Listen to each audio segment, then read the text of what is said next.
I'm the program director for the Herbal Product Design Master's Program and the Cannabis Science PBC.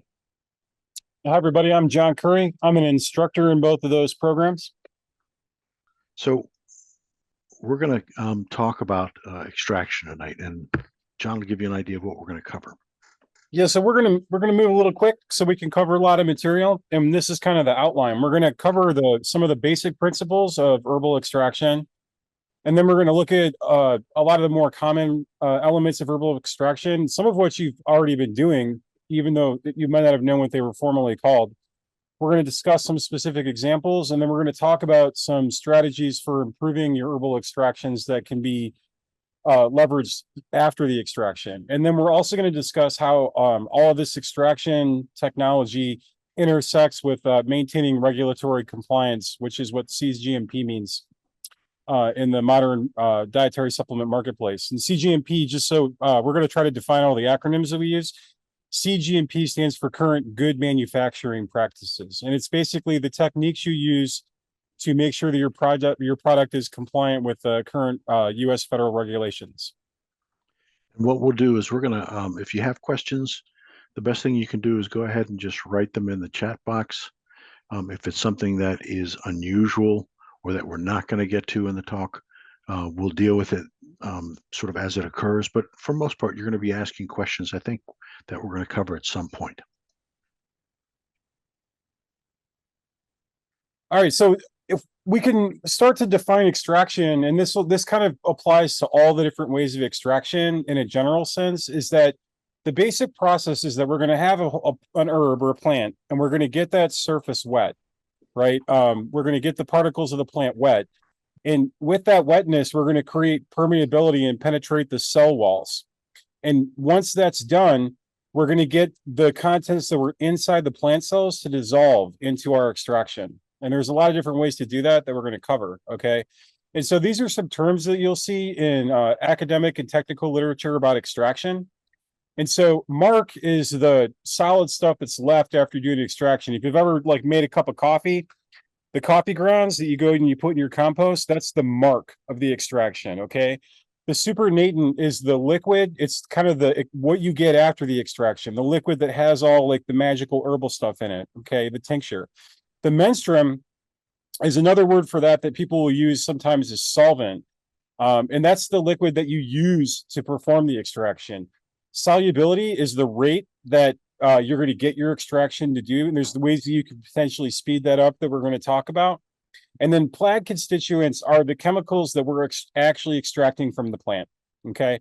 Precipitate, which sometimes is a bad thing and sometimes is a good thing, is when the material that you're extracting from the plant, for reasons that we'll discuss a couple of slides from now, falls out of solution. So it falls out of solution and turns into like a gummy solid material at the bottom of your extraction. And if you've ever like gotten a new kind of kombucha drink and you see at the bottom there's like a layer of crud, right? That's actually precipitate. Or if you've made a tincture and then like a couple of months later there's like a dark layer of like goo on the bottom, that's the chemicals from the extraction actually precipitating out of solution. And so the noun for that is precipitate. A phase is when you have two liquids that are not dissolvable in each other, and they create two phases of an extraction process. So you're kind of like, you're doing one phase of an extraction and then another one. And then a fraction is where you're using a number of different solvents to extract specific constituents from a herbal sample. And then those fractions are kind of like, they have like a specific range of constituents. And then you can either isolate that fraction because that's all you wanted, or use those different fractions as different phases of the extraction and then combine them at a later time. And so when we're exploring the solvents, the solvents that you're going to choose to use are ideally kind of dictated by the plant that you want to extract, right? And we'll talk about why that is in some slides later. But the thing to do when you're choosing a solvent is that you want to consider like, what is it that you're actually trying to extract? Or if you're extracting coffee, are you really worried about extracting the caffeine, or can we go back to that? Are you really worried about extracting all of it, like all the different terpenes and flavonoids so you can get the full flavor profile. Because if you just want to extract the coffee, you're probably going to be better off using or just extract the caffeine. You're probably going to want to extract using a different chemical than water. Okay. The other thing we do is we don't want to create artifacts where the solvent is staying in the solution afterwards, right? Sometimes they call this a residual solvent. We want to try to, in history, they used to use like some super noxious solvents like acetone and chloroform and stuff like that. But when we're talking about dietary supplements, we want to kind of make sure that our solvents are non-toxic.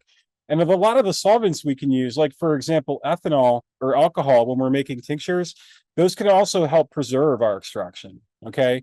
And another thing that we can do is based on the solvent we're using, we can kind of facilitate a rapid bioavailability through physiological absorption of the thing that we're extracting. Okay. Again, we want to ask ourselves, does the thing that we're extracting, do those constituents evaporate at a low heat?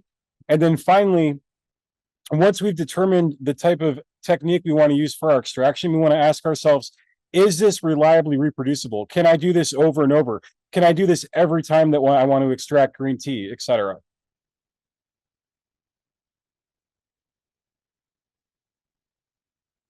So one of the things what we want to do here is we want to point out we're interested in both traditional methods. In the top right, you have a nice cup of green tea. It's a water extraction. And we're interested then also in what we would call natural products based processes, which are heavily science based, that image on the top left. As John had mentioned, we don't use the kinds of solvents that you'll see in this outline here. And I'll go over it in brief in just a minute because the thinking behind it is important because of their toxicity. But this would be something of what would be part of a grind and find as part of a natural products drug discovery process. So some of the ideas, if you look at this, they start out with an ethanolic extract of this plant, L. javanica, and they're really looking at insecticides that might come from this plant, and they are creating a number of fractions. You'll see those as B1, C1, C2, C1, C2, C1 down below. And there's a reason for doing each of these. They're doing a number of things. If you look in the purple boxes, what you're seeing in some of these, you've got sodium hydrogen carbonate at a pH 8. So they're creating a basic environment. And then in some instances down below on the right, below the D1, you're seeing a hydrochloric acid or pH 3, an acidic environment. They're also under B2, they're including heat as a form of an extracting process.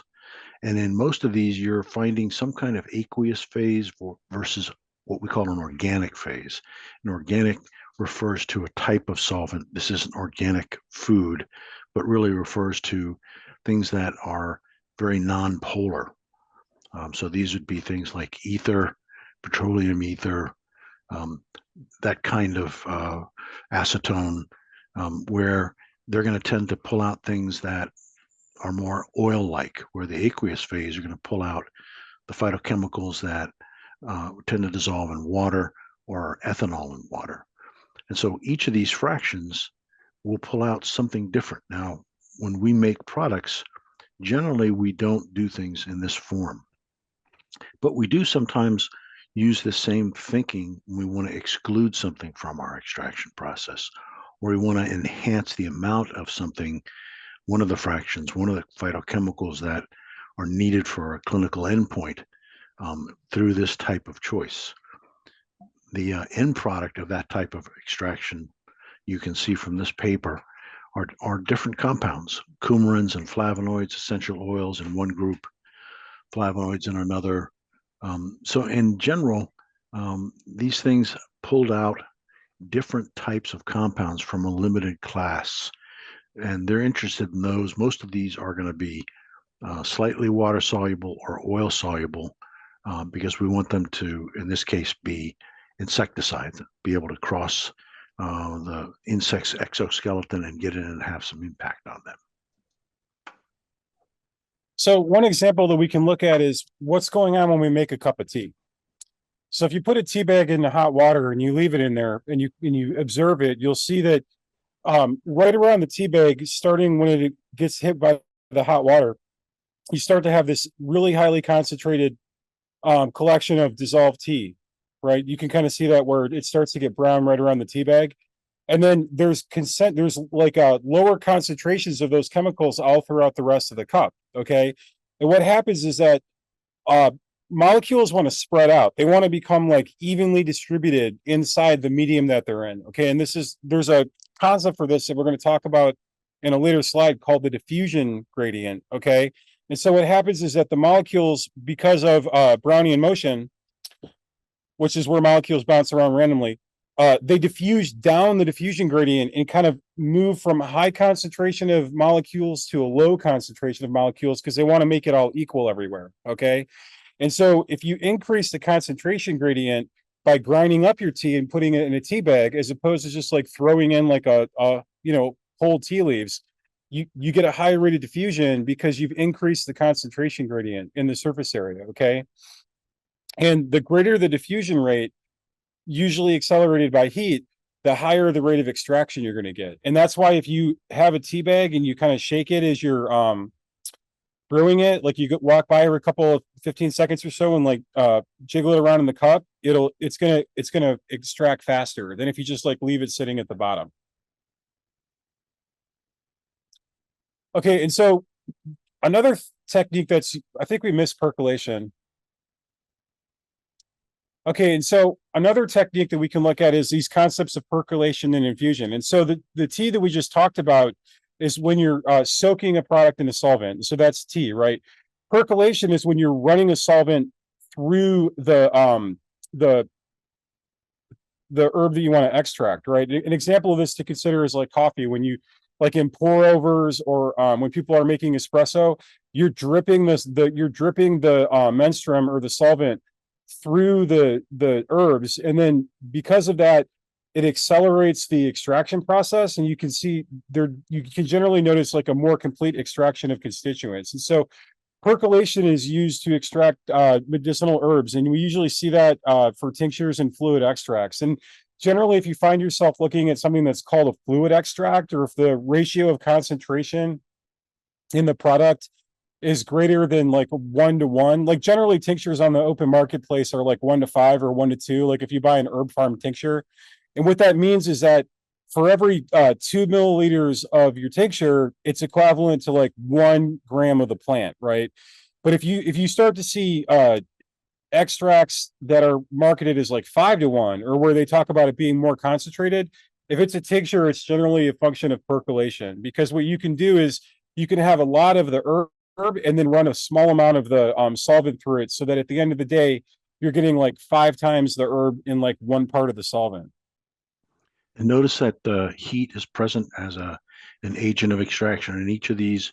And in the percolation, when we think about the espresso, you've got hot water under pressure, so that it's not just in water form, it's also almost in a gas form. So those are things to keep in mind as ways to alter the levels to get to those kind of high concentrations that John mentioned. Yeah, and I would keep that concept of heat in your mind, because we're going to cover it in detail in the next couple of slides, because it starts to talk about how we can jump past that diffusion gradient. Okay. And so maceration and digestion. Maceration is kind of like what you think of when people talk about making tinctures in like mason jars. And what's happening is you're crushing the herbal tissue, and then it's left inside the menstruum to soak, generally for like an extended period of time. Okay. You shake it on a regular basis to like create that greater areas of concentration, to make sure that as much of the herb as possible is being exposed to the menstruum that has the lowest amount of the extract in it, right? So it's always kind of like the lowest amount of concentration in the menstruum.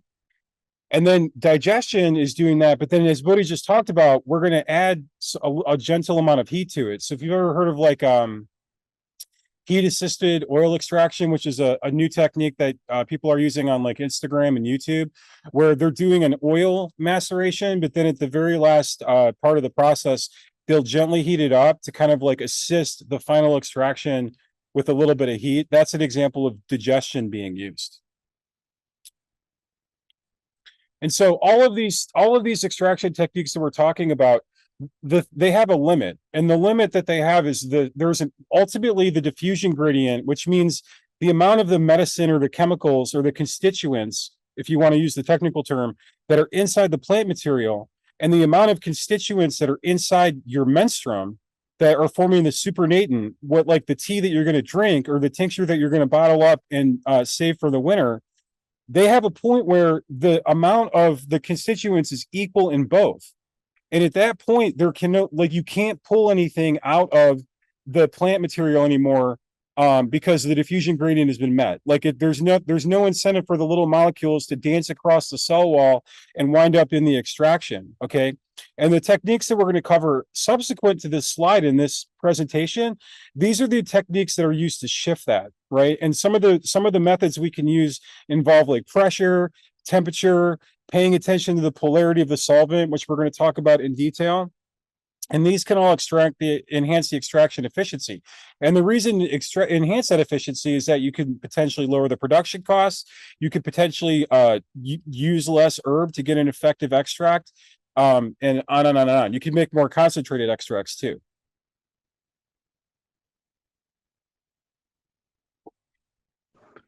So one of those processes is ultrasound assisted extraction. And in this case, what you're looking at is a device that does a couple of things. It creates stirring, so constant movement, and that's usually a water bath that sits in there, and you put a little stir bar magnet in that jar, and there's a magnet inside that Branson, and it will spin that magnet in the jar around to create constant movement of the solvent. The other thing that this does is you can set it up to have ultrasound waves that actually get pushed through the water into the solvent in the jar.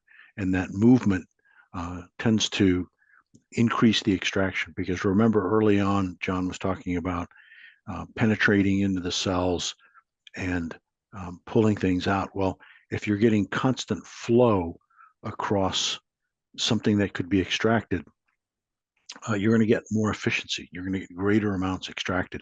And we see that in the data in the table. If you look at the first two, all four of these, this is for clove flowers, have 30 minutes. The extraction technique is silent, silent, ultrasound, ultrasound. Now here's an additional element that you can do. This is milling or grinding. And so in the first one is not milled, the second one milled to a particular size, millimeters. And they do that not only by grinding, but also by using screens. So you can pour the ground material through the screens and get a consistent size so that you can have consistent products on the other side. And in both instances, if you look, the amount of eugenol, which is a terpene that comes from clove flowers, is much greater after having been milled. And that ultrasound, particularly in the milled material, also increase the actual yield. So you've got similar yields in the silent and ultrasound of not milled, about 4 grams per 100 grams of material, 4 grams of eugenol. But now you have 25 and 32 once you begin to mill. So you can see that the ultrasound by itself can have an effect. It tends to do better with material that's been ground and is smaller particular size. You can also look at microwave extraction. So this is something where you literally use a microwave. When you've cooked things in the microwave, you know when you've cooked it too long and it kind of bursts. Well, what you're doing, you're heating up the water that's actually in plant cells, and that increases both pressure and temperature. There are those two terms again, and you get breakdown of that membrane, and that releases the targets in that cellular membranes. And there can be multiple membranes in a cell that we're interested in. In plants, there's something called a vacuole. Like it's a big balloon in the middle of the plant cell where it tends to store a lot of its secondary metabolites or phytochemicals that we're interested in. So that's another approach we can use to continue to expand that gradient potential that John mentioned. And now this is something accelerated solvent extraction, where you are actually that little device where it says concept, that's a metal tube, and it's got two elements on the end that get screwed very tight, that gets packed full of your plant material. You actually heat the solvent beyond boiling point. It actually kind of runs through under very high pressure, and everything gets purged with nitrogen. And so the combination of very high heat, high pressure does two things. Extraction time is much shorter, and you get very complete extraction with this solvent continuing to run through these metal containers. And they're built to withstand very, very high pressures. And this is something that can increase the actual yield from an extraction process. Now, one of the things to keep in mind is it depends on what you're doing, right? You can have a cup of tea and have a extraction yield of 65%, and that 65% may contain enough of the active medicinal phytochemicals to have a therapeutic endpoint. When you do extraction studies, what you're trying to do is you're trying to figure out what is the amount that should be expected of these phytochemicals in this plant material, because you want to optimize that extraction so you can look at what you do afterwards from a production side and say, oh, my yield is 50% based on knowing we're supposed to get out 10 grams of material. So there's a difference between the extraction study and the final choice of how are you going to go ahead and extract your material. Also, for compounds that are more volatile, these would be essential oils and such. You can have continuous hot extraction. That device, the yellow is the actual material. You have heat applied to it. It moves. You get volatilization that comes up and runs through a condenser. That's the element that has the blue. It has water running through that cools it down. So things come out of that volatile solution. It drips down and then is collected in a collection container as well. And so these are things where you have to figure out, one, are you interested in those volatile compounds? And two, where can you extract them, but you don't want to break them down, right? Heat at some point can lead to destruction or breakdown of molecules. And so this is something you'd use with a lot of the essential oils out in the marketplace. And finally, there's something called supercritical carbon dioxide. You're using carbon dioxide, but under pressure and heat, you can get carbon dioxide to actually phase shift and turn into a liquid. And that's done through compression and heating. It is very good for what we'd call nonpolar compounds, and it is very, very efficient in terms of what it pulls out. The gas gets collected again, it goes through condensation and turned back into sort of liquid CO2 storage. So it's also environmentally very good. There are very few elements in there that you would consider to be toxic. So what it does is that CO2 has a very high diffusion rate. So it penetrates into materials more quickly than liquids because it's in a phase in between a liquid and a gas, and it has characteristics of both. It doesn't leave behind a residue, so you don't have any cleanup. This is something the cannabis industry is facing when it does butanol-based extractions, a number of other type of extraction processes. They leave behind some toxic solvent residue, and that's got to be cleaned up. And that's additional time, additional cost. And for the folks that are just lazy out there, it means that you're putting out a product that could potentially be toxic to people. So this operates at temperatures that are much lower than some of these expeller pressed organic solvent methods. So we're not getting the degradation from heat exposure. It limits the oxygen. So oxygen is something that tends to react and break down compounds. Very good for lipid soluble or very low polar compounds. Now you can change that by adding what we call co-solvents.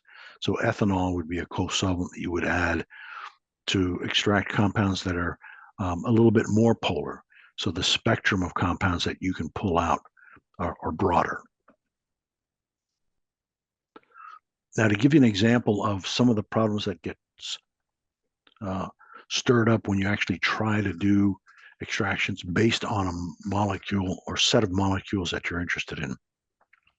Golden seal or Hydrastis canadensis, they have these isoquinoline alkaloids. There are tertiary and quaternary. And by that, if you look at that N inside that red box, you'll see 3 bonds. That's a tertiary alkaloid.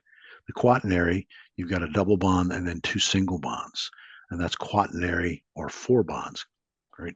So when acid protonates tertiary amines, that amine is referring to that N, and acid donates a hydrogen, you actually lower the pH and you increase its solubility. So as I pointed out, these compounds tend to get stored in vacuoles or in the xylem, which is where the water from the soil runs up the plant into the higher portions of the tissue. And they can't always cross those membranes, and they need to. In other words, if you're trying to get a compound that's made in the root all the way up into the leaf, it's got to be able to cross both the vacuole where it was originally stored and cross over the xylem and then back into that same type of vacuole in the upper parts of the plant. So what we're doing here is we're looking at the effects of this pH and the fact that these shapes and their charge limit how they can cross over membranes. And this is the way a plant controls where things are going to be and whether they're going to be sent to the surface of the cell or kept internally. And we can use that knowledge then when we go to extract. So in this case, we're going to use an analytical method. We're going to use an HPLC method to actually isolate the compounds we're interested in. And we do that by having them interact with material in a column after we've, say, extracted the whole thing in ethanol, and we run it across that column. Well, in this case, what we have is we have something like the quaternary alkaloids being unable to interact with that column very long. And they run off with everything up front. We can't separate them. But if we add something that's called an ion pair reagent, it sort of acts as a third party.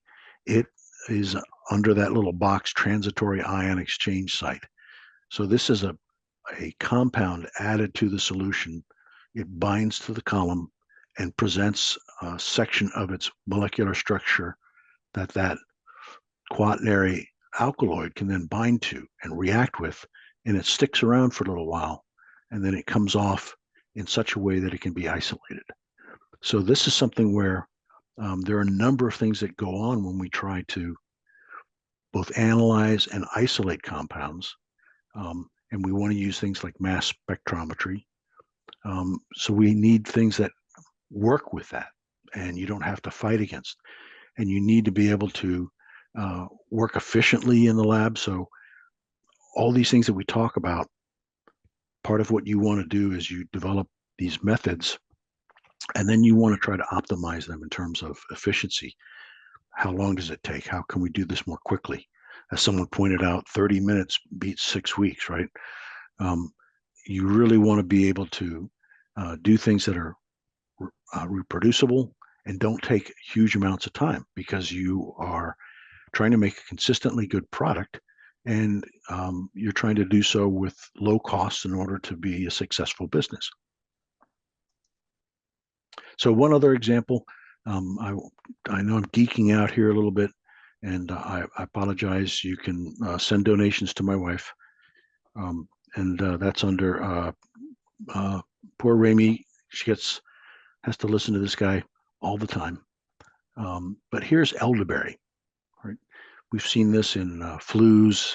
There's some evidence around COVID, and the anthocyanins, that's that dark purple color, are sort of required for the effect, the therapeutic effect. And these anthocyanins are an aglycone, something called an anthocyanidin, and a sugar attached to it. And polar solvents, things like ethanol, water, are really good. When you add acids to this, you actually stabilize them. You prevent the sugar from falling off, because you need that sugar for the activity. But if you heat it again, now we get into what's the optimal way to do these. At 80 degrees or less, you optimize the anthocyanin extract. At over 80, you begin to see things dropping off. pH 3.6 to 7.4 from acidic to neutral. Generally, the color remains the same. But at pH 10, which is basic, you get a 50% reduction in the antioxidant activity, which is a measure of that compound being there, as well as a loss of red tones as this thing begins to get altered by that high pH value. So these are ways that we have to do our studies first in order to understand what's the optimal way to get out what we're trying to extract. Is it all the anthocyanins? Are we interested in other phenolics or flavonoids? Are we looking at a whole spectrum extract versus something that standardizes particular compounds? So all these things come into play, and it's a puzzle. So here are your optimal elements and how they go about doing it. All right, so let's talk about polarity for a minute, because we've used that term a couple of times, and let's actually say what it is. Polarity is basically it talks about the distribution of electrical charges in a molecule. Okay, so in a molecule, you can have these regions that are going to have like a partial positive charge and a partial negative charge. It's a fundamental concept of chemistry. It affects tons of things. Like, it affects like protein bonding, whether or not they're ionized forms of the molecule. But for our purposes as herbal product designers, when we're talking about extractions, the important element is that it determines how well a compound is going to dissolve in a given solvent, in a given menstruum. Okay.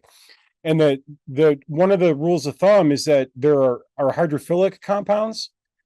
These are water loving, like hydrophilic means water loving, and they're going to tend to dissolve well in polar solvents that have a high polarity. And some examples of that are like water or ethanol. Okay. And so if you're doing an herbal extraction and you're targeting hydrophilic compounds, some of which are like flavonoids, tannins, if you're trying to extract witch hazel, any saponins, these are going to be targeted by a highly polar extraction solvent or a highly polar menstruum. Okay. And then the other side of the coin are like lipophilic compounds. And lipophilic means fat loving, right? And they have a greater, Bhodi mentioned already, they have a greater solubility in low polarity solvents in menstruums. Like good examples would be like in household, it would be like vegetable oils, MCT oil in the cannabis industry, alkanes, and some more complex extraction technologies. And examples of the things that you want to extract at a low polarity are going to be things like, let me think, essential oils for sure, things like terpenes and cannabinoids. Okay. And so if you understand the polarity of the target compound, it lets you select the appropriate extraction method, because you can, you know what kind of solvent to use. Okay. And what you're looking at on the slide right now is a chart of based on the polarity of water and ethanol, what is the best percentage of ethanol to put into an extraction when you're making a tincture with these plants, right? So we can see that cleavers is better in a low polarity extraction, right? And so what we can infer from that is that it's probably got a lot of terpenes in it that are important. It's probably got a lot of constituents that are going to be preferentially extracted in a low polarity solution. Okay. Whereas like some of the higher ethanol ones, they're going to need an increased polarity to kind of like rip out some of those molecules that are more reluctant to get extracted in a low polarity solution. So if you can understand the polarity of the compounds that you're targeting for, or what's the general best polarity, if you want like a I got that. Yeah, I got the polarity thing wrong, but that's a function of the chart, the way the chart's written. But if you can target for the polarity of the constituents you're looking for, it informs what extraction technology you're going to be able to use to get the best extraction for your plant. Okay, some other things that we want to think about when it comes to extraction that are kind of in addition to all these other things we talked about are that the chemical structures inside the plant are also going to change once the plant is harvested, because it's going to be exposed to heat. The tissue is no longer living, and so some of those things have elements in them like they're gonna break down pretty quickly, right? And so some examples of that, in addition to the ones that are listed on the slide, is like skullcap, because scutellarin A is going to degrade to scutellarin D within hours after harvesting, right? Same with the aventicosides in milky oats or Avena sativa, right?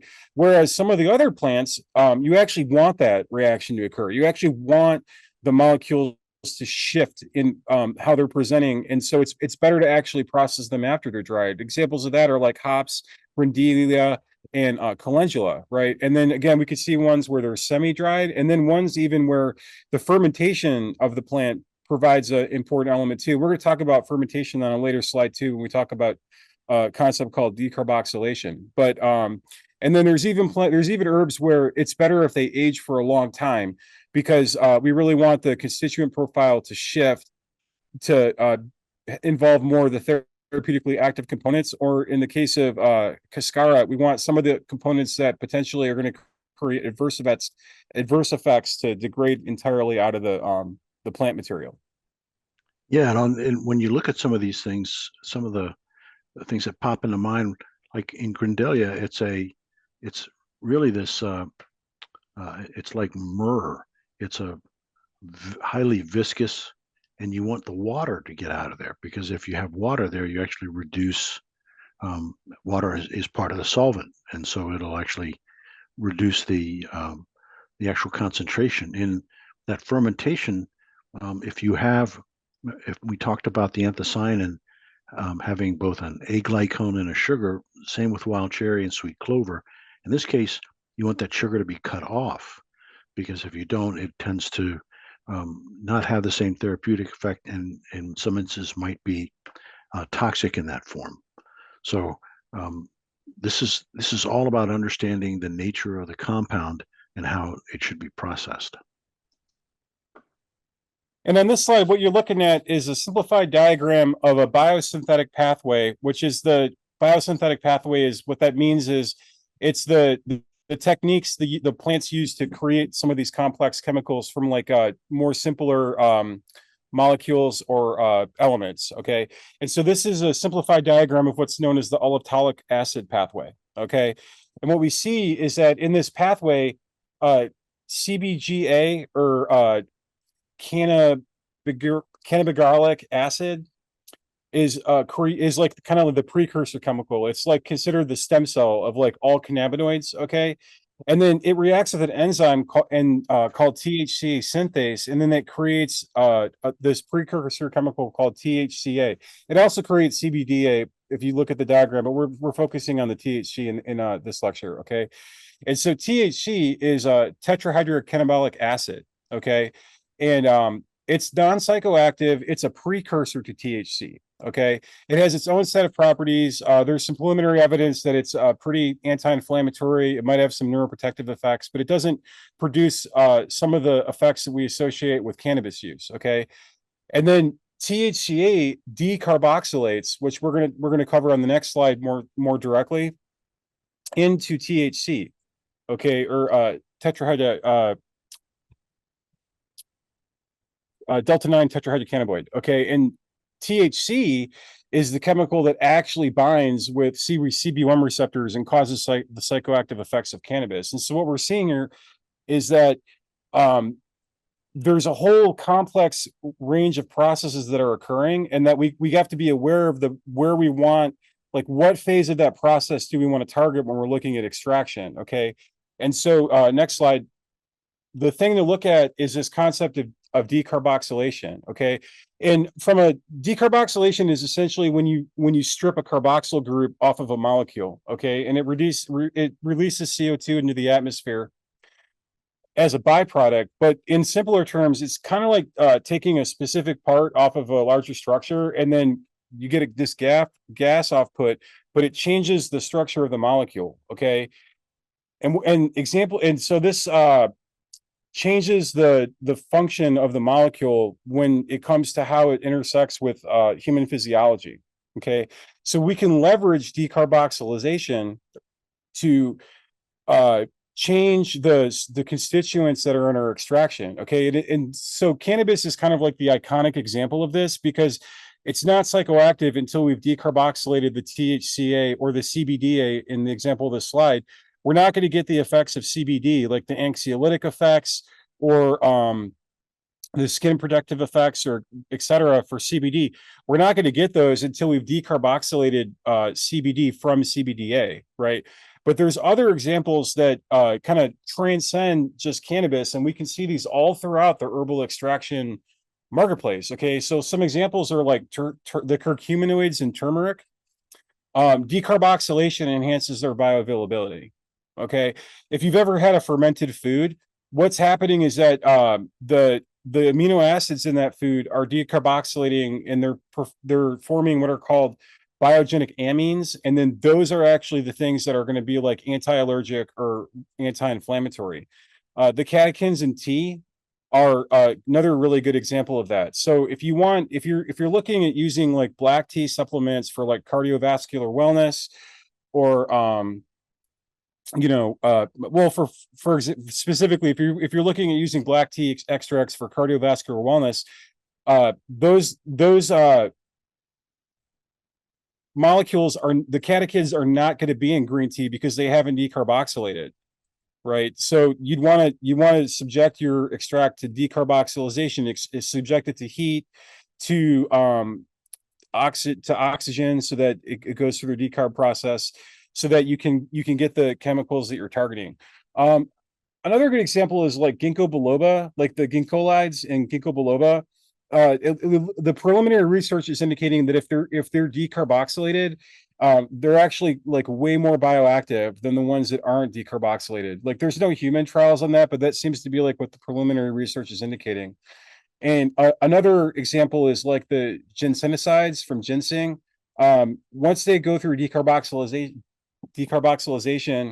if they're like co-packaged with a probiotic, it actually creates like a highly increased bioavailability. So I mean, I could go on and on and on about different things that you can decarboxylate, but it's definitely a technique for managing the ultimate final constituent profile of your extraction that needs to be managed if what you're targeting and what you're creating your extraction for is dependent on these constituents that need to undergo this process even after they've been extracted. So even though we're covering it as like part of the extraction, like covering extraction, it definitely needs to form a part of that. Okay, and so these are the reasons why you'd want to decarboxylate, right? You want to make sure that you're getting the active compound and not the neutral form, right? You want to get that THC, not just the THCA. It allows you to optimize your extraction technique for temperature, so you can potentially lower the temperature or figure out what temperature you need to get the constituents, right? So like it'll inform whether or not you need to use heat to do that. And if you don't kind of like we were talking about on an earlier slide, like if you don't get this to where it's easily replicatable, like replicable, you can wind up in a scenario where you're getting a varying concentrations of your constituents in your products, and that means that like not all your products are going to have the same effect, right? So you're kind of like introducing inconsistency into your product if you don't kind of like manage the decarboxylation process yourself as an herbal extractor. And so colloids are another example of, hey, buddy, why don't you cover this slide? Okay. Yeah, colloids really are something where you have a series of particles in one substance that can disperse through a second substance. So these are gels, sols, emulsions. They don't settle, and they can't be separated out by ordinary filtering or centrifuging. So if you think about it, a oil and vinegar dressing, and you've got your salt and pepper and garlic powder, et cetera, in there, and you shake it up, and as it begins to separate back out into the vinegar water phase, right, and then the oil lipophilic phase, you get that band in the middle where things are in a colloid. They've mixed together. They're not going to separate out, and we do that sometimes if you think about trying to put a formula together and you've got plants, because of their phytochemical makeup, that require extraction processes that use very different polarities in the solvents. How do you get them to come together? And so one of the ways is through the use of sort of emulsion technology. And there's also something called a microemulsion. If you look at this, what we're really talking about are sort of surfactants or and forming micelles. You have something that has a hydrophilic head, that's that blue piece. It likes to be around a more polar substance, and a hydrophobic tail, something that doesn't, is more lipophilic. You can actually get these things to arrange in water. If you put this in the water, it actually will form a micelle, a bead that is lipophilic inside and hydrophilic on the outside. And what this will do is, in some instances where you've got compounds that are lipophilic, they will get trapped on that inside. And that ability of this thing to act as a more polar agent, then one can stabilize it, but also increase the amount that gets absorbed across the gut membrane. And so we see this in turmeric, we see this in cannabis-based products, and we see this in a number of ways where you need to be able to alter the actual sort of phytochemical charge in a way that allows more of it to go across the gut. Also, things that you can do in terms of improving stability. Once you've extracted something, it just doesn't stay, right? You've got all these compounds in there that are interacting with each other. They're interacting with light. They're interacting with oxygen in the atmosphere. And so if you want something like an antioxidant, something that protect against oxidative degradation, licorice, ginkgo biloba, they have polyphenols, these ester flavanols, and some fatty acids that actually reduce oxidation. So sometimes when you put a formula together, you might include one or more of those plants to act as stabilizing agents. In another case, if you look at cannabis, it goes through a process called winterization, where it takes out all of the chlorophyll and big lipids and proteins that are part of the cellular structure in order to get a more isolated, almost oil-based substance that's got the terpenes and the cannabinoids. Well, in some instances, those things that get pulled off actually might be useful. So that's where in full spectrum extractions of aerial parts of plants, you might capture some of the chlorophyll there that acts as a stabilizing agent for actually picking up the light UV rays that are coming in, capturing them and preventing them from degrading other phytochemicals that are more sensitive. You can also add saffron and red beet pigments to your formula to do the same thing. They have these phytochemicals that have a structure with a long lipid tail and a resonance, what they call a resonance structure, which tends to be a ring structure that is really good absorbing light and dissipating it, or carrying it forward, literally carrying electrons forward and away from the compounds where those electrons might react with and then begin to break down. You can also prevent precipitation. John had mentioned that earlier. Over time, things tend to drop out of solution. Well, are these inert compounds called beta-cyclodextrines that are recognized as safe by both the European Medical Agency and the US FDA. And they bind to particular type of compounds in solution and keep them in solution rather than having them actually drop out of solution. I did a bunch of work with green tea in my postdoctoral research where you had a very, what I'd call a biopolymer-rich extraction matrix. You've extracted the cell walls of plants which have all these long polysaccharide chains, proteins, and lipids that have built in an overlay fashion this membrane. And they tend to interfere with some of the compounds. In this case, EGCG, I got that wrong here, which is a galated flavanol 3-ol. And so you have your extract, if you let it sit around, these EGCGs will bind to this biopolymer rich extract, and you won't have them come out and be useful when ingested. So something like citric acid can actually stabilize that yield, preventing that type of binding to the rest of this soupy mix. So these are ways that we can actually think about, okay, I've got an extract. What are the nature of my compounds? What do I need to be thinking about post extraction? And speaking of post extraction, one of the things that we also want to consider is how do we control for the stability of the extract? So let's assume that we've got a perfect extraction, we've collected it, and like now what do we need to worry about when we want to make sure that that extract remains stable for the longest period of time, right? And this slide kind of presents the elements that you need to consider. So you need to consider the dosage form, because if we're talking about a gummy, it's probably not going to remain stable for as long as it is if it's a tincture, because there's going to be like mold growth, things like that. Additionally, like temperature, light, oxygen, the humidity of the storage, the particle size of the extract, like all these things are going to influence what's the shelf stability of the product. Okay. And then the nature of the container and whether or not it's been exposed to contaminants are going to kind of affect that as well. And so when we're talking about our extracts, like the question is, well, okay, what do I need? Like, this is a lot of information, right? So like, what do I need to do? And so the question is to figure out like what are you extracting for, right? And like what is the things that you need to do to comply with the regulations, right?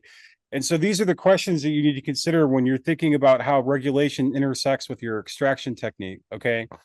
And so there's the material, the solvent, you got to control for your operational parameters and make sure that you can replicate them, the equipment, traceability, contamination control, safety if you're doing some of the more advanced techniques like supercritical CO2 or butane, where the solvent can actually be like dangerous for people, right?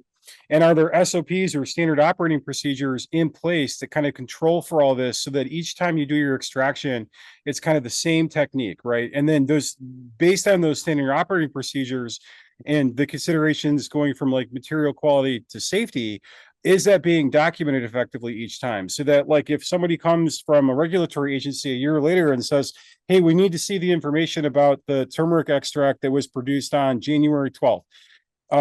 You can pull that up and say like, oh yeah, here it is, right? Like that's a essential requirement for regulatory compliance, is that you have all that documentation, right? And then ultimately there needs to be validation and then ongoing testing of the product to make sure that it's remaining stable, the constituents are remaining in solution, they're not precipitating out, and that there's not microbial growth occurring that's manifesting later on in the product life cycle. Okay, and then this boils, like all of this ultimately informs our label claims, right? So when we're talking about extractions and we're talking about the difference between like a percolate, like a simple percolation extraction versus like targeting it for specific compounds versus using a microwave assisted extraction to specifically extract like specific nitrates at a specific amount, okay? It boils down to what are you saying on the side of your label? Because if the side of your label says beetroot extract and your SOP substantiate that, yes, you effectively did a beetroot extract, you're probably good. But if the side of your label is claiming that there's nitrates in the beetroot, then your extraction technology needs to make sure that you're actually pulling out the nitrates. And if you're quantifying the amount of a constituent that's in your product, you need to be able to substantiate that through testing and through showing that your processes are following standard operating procedures. Okay, and so the way that you craft your label for your extracts is actually going to inform the planning process for how you want to do it effectively. Okay, and then the other things to consider about the label claims is what else are you claiming about your extract, right? If you're going to use general terms like turmeric extract, and then but then the label is also claiming that it's going to have some of the efficacy that we associate with like certain amounts of curcuminoids, you could get yourself in the hot water that way too, right?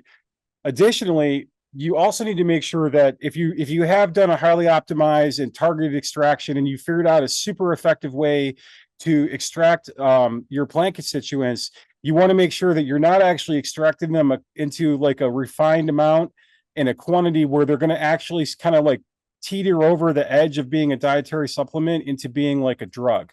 Okay. And we've seen like aggressive and active enforcement. Some examples include like kratom. There's some kava extracts on the market that are kind of have dangerous levels of kava lactone. And we've seen like direct FDA enforcement going after like, well, salvia is banned now, but at the time it was a salient example. But a recent FDA case, they went after a manufacturer who had figured out a way to optimize their red yeast rice extract. Like they had gone through all the tech and they had figured out like a way to get the naturally occurring statins inside this red yeast extract to be like super concentrated, right? And like technically, yeah, it was still a dietary supplement. Like they hadn't added any statins to it, but it crossed the threshold into being like the FDA considered it like a drug, an adulterated product that was adulterated with statins. Okay. And if there's a mismatch between these, because your extraction technique is like not validated in the sense that like it's not you haven't gone through and thought about all of the different elements to it, it can result in actions from both the FDA and the FTC if like what you say on the side of the label doesn't correspond exactly to the underlying extraction technique that you're using. Okay. And so and then the other thing is that with some of the newer extraction techniques, you need to make sure that it doesn't concentrate like unwanted elements or constituents that when they're isolated can be considered like drugs or a new dietary ingredient. And so, yeah, I know that was a lot probably. But we're happy to stay on and answer any questions. And we want to kick it off by asking you the question, kind of asking you a question, like, why does this hair have such large ears? So go ahead and use the Q&A box or use the chat and let us know if you have any questions about the topics that we've covered so far. And also let us know what your thoughts are about why this hair has such giant ears. Yeah, and I hope that what we've gotten across is that there's some basic elements to pulling the therapeutic agents out of a medicinal plant. It's just something as simple as making a tea. But when we talk about a product, that begins to get so much more complicated and requires all these other forms of thinking about what is this going to look like in the end.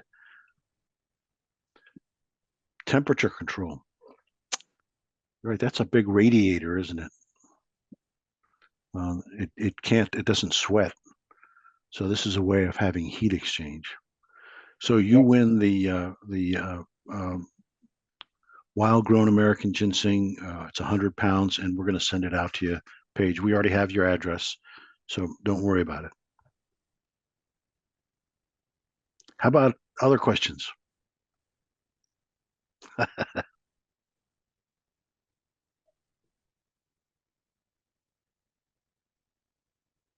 And if there are things that you thought maybe we would have covered and we didn't, bring it up and we can have a conversation around it.